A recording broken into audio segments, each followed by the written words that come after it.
y a compartir. Falta muy poquito, porque eran las generalidades nada más, pero que son importantes.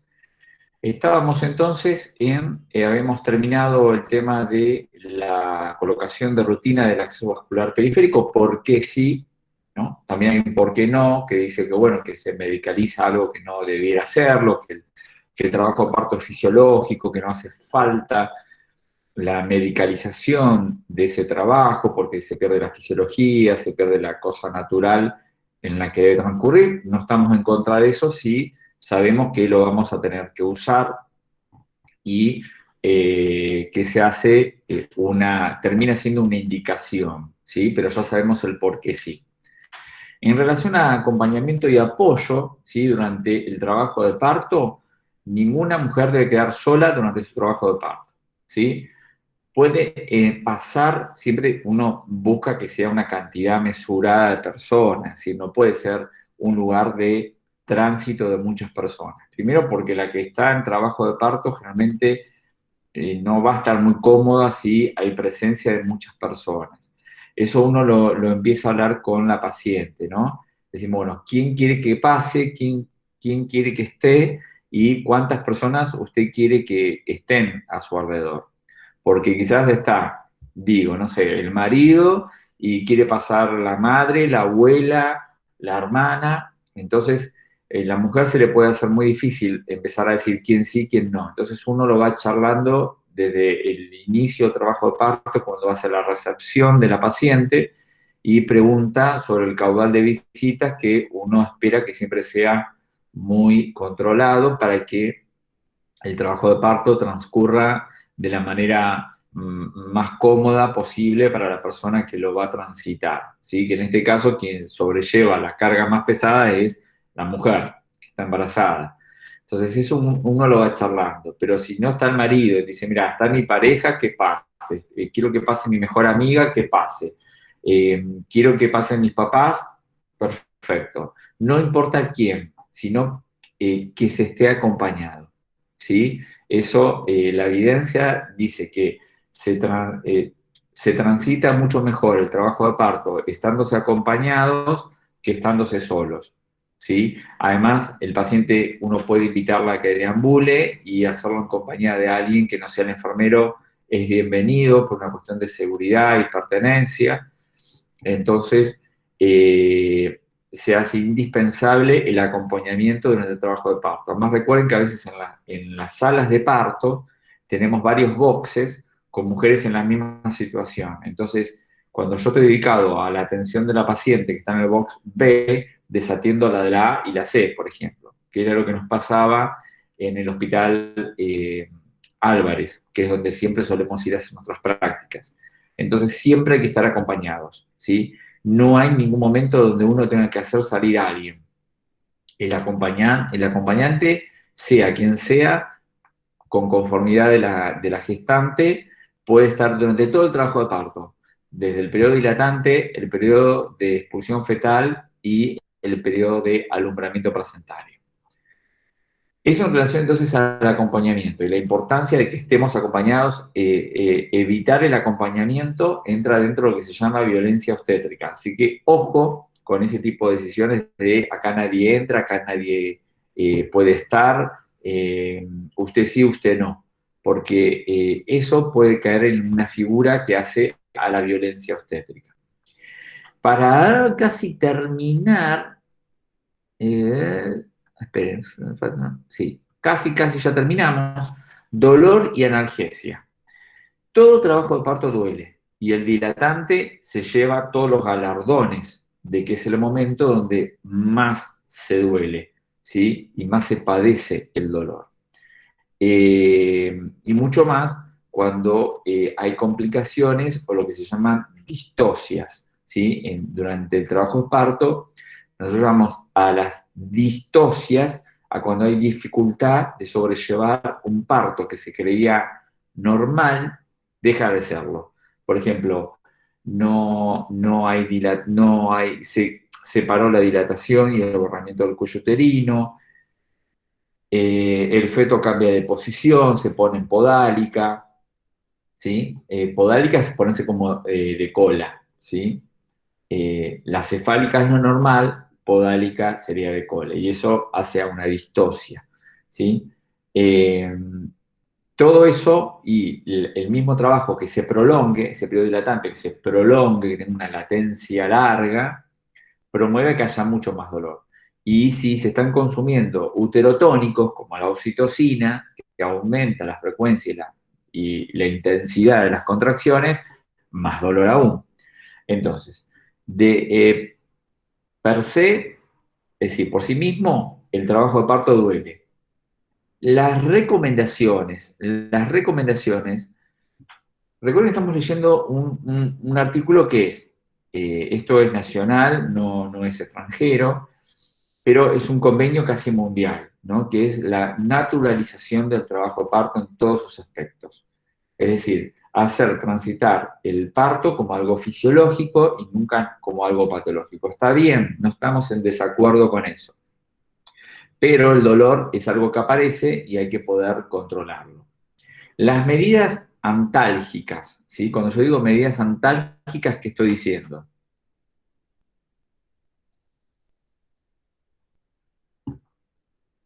Si yo a ustedes les digo, promuevan medidas antálgicas, ¿qué estoy pidiendo hacer? Pues yo me entretengo mucho hablando, pero quiero que ustedes también estén hablando un poco. ¿Qué es una medida antálgica? ¿Antidolor? Claro, es una medida para promover bienestar, para evitar el dolor. ¿Se acuerdan cuando uno estudió en primer año que le decían posición antálgica? ¿Qué era la posición antálgica? Es la posición que adopta una persona y que minimiza el impacto del dolor. Si vos le decís, mire, si yo me pongo así en posición fetal y controlo mejor el dolor, quédese así. Eso se llama posición antálgica, es decir, buscar un decúbito que favorezca la menor percepción posible de dolor. Así hay que definirlo, ¿eh? Entonces, las medidas antálgicas son, póngase de la manera que usted considere más cómoda para usted estarlo. Si deambular le hace estar mejor, deambule. También hay unas esferas que se usan mucho en las salas de parto, que son para reblandecimiento del piso pélvico, unas esferas como las de los gimnasios grandotas, donde la mujer se sienta sobre esa esfera y tiene que estar con alguien y moverse ese reblandecimiento del piso pélvico. La evidencia dice que, bueno, que controla o contrarrestra el dolor, ¿sí? Entonces, el acompañamiento es una medida también antálgica, ¿sí? No es lo mismo estar sola que estar con alguien y poder, como, bueno, repartir el dolor. Entonces, esas son medidas que se supone que deberían ayudar. Ayudan, sí, pero hay un momento donde es escaso.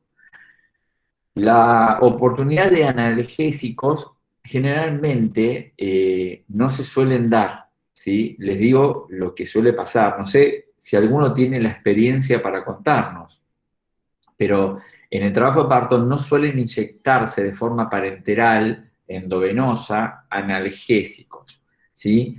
Lo que suele ofrecerse, y no en todos lados, es la anestesia epidural, ¿sí? La anestesia epidural para un trabajo que va a ser vaginal.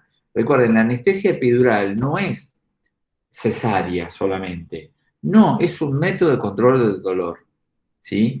Entonces, la anestesia epidural, cuando uno dice epidural, estás pensando en el espacio subaracnoideo, ¿sí? Ahora tenés dura madre, aracnoides y pia madre, ¿sí? Entonces, la anestesia epidural, o, entre paréntesis, subaracnoidea, que es por donde circula el líquido cefalorraquídeo, es donde se va a colocar un catéter y se va a hacer la anestesia famosa epidural para la cesárea.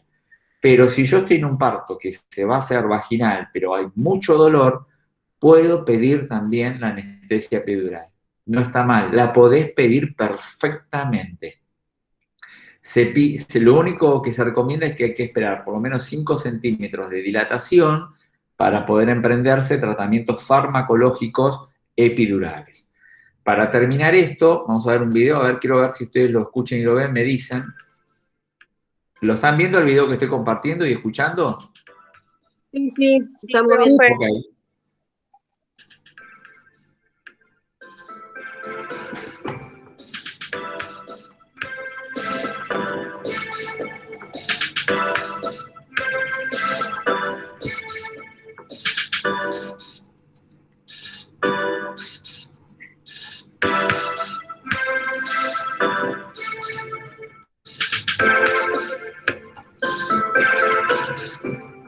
Hago un primer paso. Esto lo hace un médico anestesista, ¿sí? No lo hace el médico obstetra, no lo hace la licenciada en obstetricia.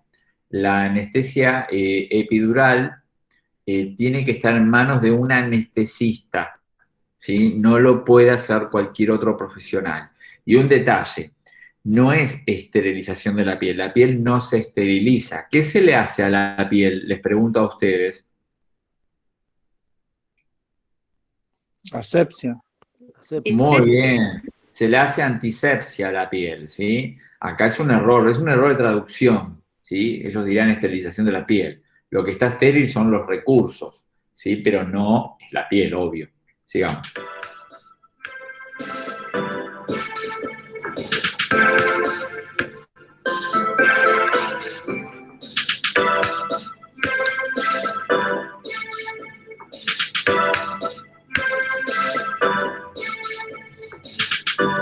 Recuerden que la localización de los espacios intervertebrales, ¿sí? Lo que uno busca es el espacio intervertebral, es en la columna lumbar, es como la PL, es como la punción lumbar, entre L3, L4, L4 y L5.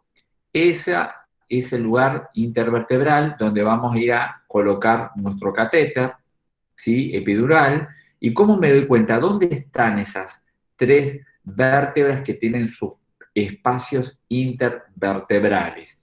Bueno, tomás puedes hacer una línea imaginaria que va del ombligo hacia atrás. ¿Cómo? En la cresta ilíaca también. Sí, bien. Entonces, o haces una línea imaginaria del ombligo hacia atrás, ¿sí?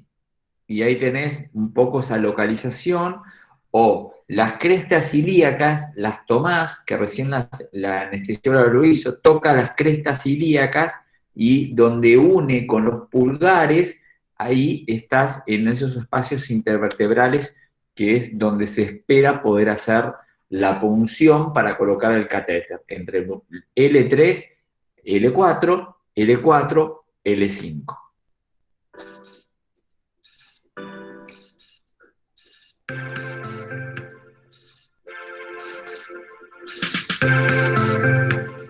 Ahí se infiltra con anestesia local, que es generalmente lidocaína. No usamos epinefrina porque no hay sangrado, ¿sí? Entonces se infiltra con lidocaína sin epinefrina. Acordate que esto viene en ampolla, no es la jalea. La lidocaína con epinefrina se usa cuando va a haber mucho sangrado. Y, por ejemplo, ¿sabes cuándo se usa mucho? En la episiotomía, ¿sí? Cuando se hace el corte de episiotomía, que es un tejido que va a sangrar mucho, porque además es músculo que estás cortando, la epinefrina lo que genera es vasoconstricción y entonces sangra menos, ¿sí?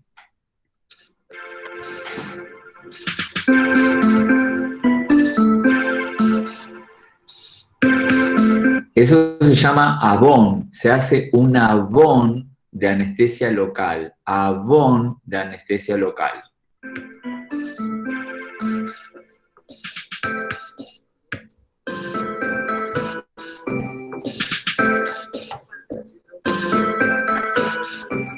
Ahí es un catéter es un catéter que tiene una aguja hueca y un mandril, como la punción lumbar.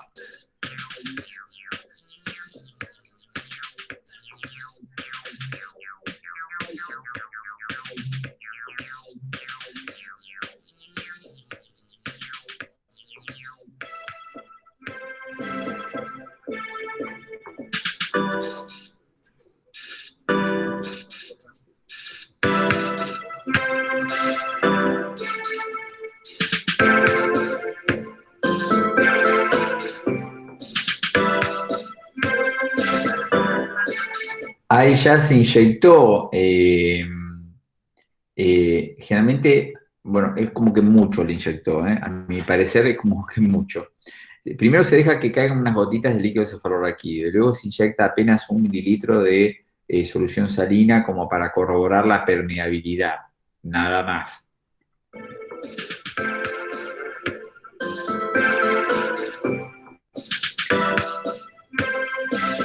Ahora se enhebra el catéter, ¿sí? Lo que va a introducir ahora es el catéter porque hay que sacar esa aguja de metal, ¿sí? Entonces se enhebra el catéter por el espacio hueco que tiene la aguja.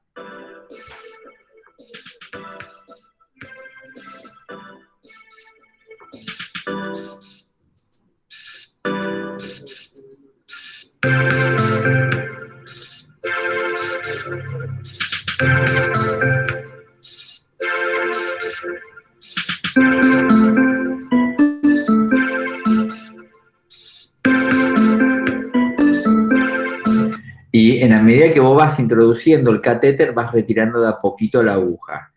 Cuando retiraste la aguja, tenés que asegurarte de seguir teniendo el catéter con la piel para que no se te desplace el catéter. Obvio, ¿no?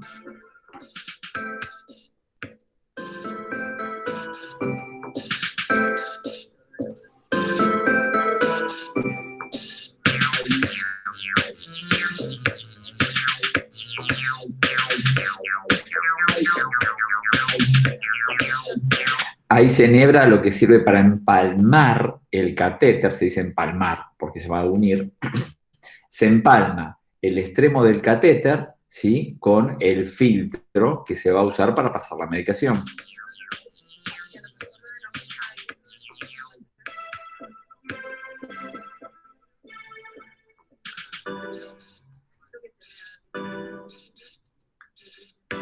Ahí lo que está haciendo es aspirando, me parece medio brusco lo que hizo, pero apenas aspira un poquitito para que venga pero es mínimo lo que va a venir del líquido cefalorraquídeo porque pensá que el catéter es muy finito. Entonces, no es que va a venir un retorno de líquido cefalorraquídeo abundante. No, una gota ya habla de su permeabilidad.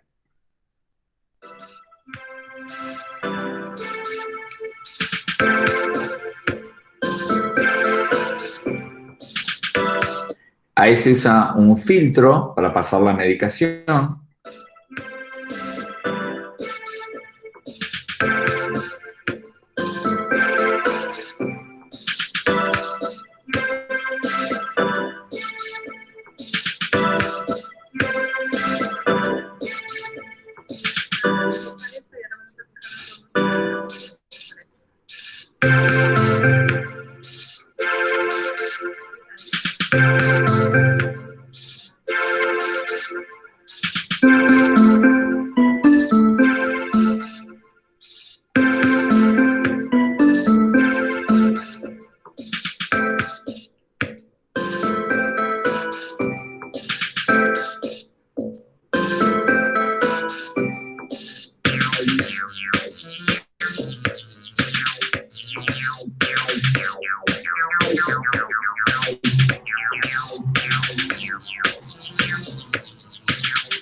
Bien, recuerden que las infusiones son volúmenes muy pequeñitos, ¿eh? Acá no van a ir a 21 mililitros por hora, no van a ser 1 mililitro por hora, 2 mililitros por hora. Es un caudal muy bajito, porque recuerden que es un espacio de circulación del líquido cefalorraquídeo que yo no le puedo inculcar volumen ¿sí? Exageradamente, porque eso puede generar hipertensión endocraniana, ¿sí? Y cuando esto se termina la cesárea, se retira, o se termina el trabajo de parto, se retira el catéter que ya no se va a usar. Bueno, eso en relación al manejo del dolor. Y las drogas que usamos, generalmente, aunque ustedes no lo crean, son los opioides, ¿sí? La morfina, la meperidina y el fentanilo son drogas que pueden ser consumidas de forma parenteral endovenosa o bien para el manejo de la anestesia epidural, ¿sí? Porque son las que han demostrado que, si bien, recuerden ustedes que todas las drogas llegan al feto, todas, pero los opioides tienen como una vuelta de tuerca que van a controlar muy bien el dolor en el trabajo de parto o en la cesárea, si fuera cesárea, con muy poca cantidad que llega al feto. Entonces, el bienestar fetal se mantiene. No hay demasiada depresión fetal por el consumo de estas drogas durante el trabajo de parto, ¿sí? Por eso los opioides están casi a la vanguardia del tratamiento del dolor epidural o endovenoso, ¿sí? En caso de que no se quiera poner una epidural, se puede pasar de forma endovenosa, cantidades mínimas. Obviamente se busca siempre la mínima dosis de rango terapéutico para controlar el dolor en estas gestantes. Terminamos con observación de la salida de líquido amniótico. Recuerden que es normal la pérdida de líquido amniótico durante el trabajo de parto, ¿sí? La famosa ruptura de la bolsa de aguas, que nosotros decimos ha ocurrido una ruptura de membranas, ¿sí? Que es lo normal que sucede en el trabajo de parto, una ruptura de las membranas ovulares con algunas pérdidas de líquido amniótico. El líquido amniótico es un color que a veces es medio amarillito o cristalino. Lo que sí tenemos que estar atentos es que el color no sea verdoso u oscuro, porque puede ser signo de un líquido meconial. Eso ya también lo hemos hablado. El meconio, que es esa primera deposición del recién nacido, en caso que suceda dentro de la bolsa amniótica, es de alto riesgo para la salud fetal. Entonces, esas pérdidas hay que entenderlas como pérdidas normales en las medidas que respeten el color. También se pierde líquido amniótico activamente cuando se produce una amniotomía, ¿sí? Esto ya alguna vez dije esa palabra, amniotomía. Eso también lo vamos a ver en dilatante, cuando se inician maniobras de activación del trabajo de parto. Maniobras que activen el trabajo de parto ya de una manera más consolidada es la oxitocina farmacológicamente, y la amniotomía se hace como una solución de continuidad en el corion y en el amnios. Entonces, al romperse las membranas ovulares, el feto encaja mucho más en el canal de parto y eso empieza a desencadenar más rápido las contracciones y el borramiento y dilatación del cuello uterino. La necesidad todo el tiempo de estar controlando la frecuencia cardíaca fetal. Recuerden que eso habíamos dicho que era parte de un cuidado continuo desde el primer momento que se internó. Todo el trabajo de parto estoy monitorizando, obviamente hasta la expulsión fetal, ¿no? Ya después no. Y, ¿qué más? Nada más. Hasta acá.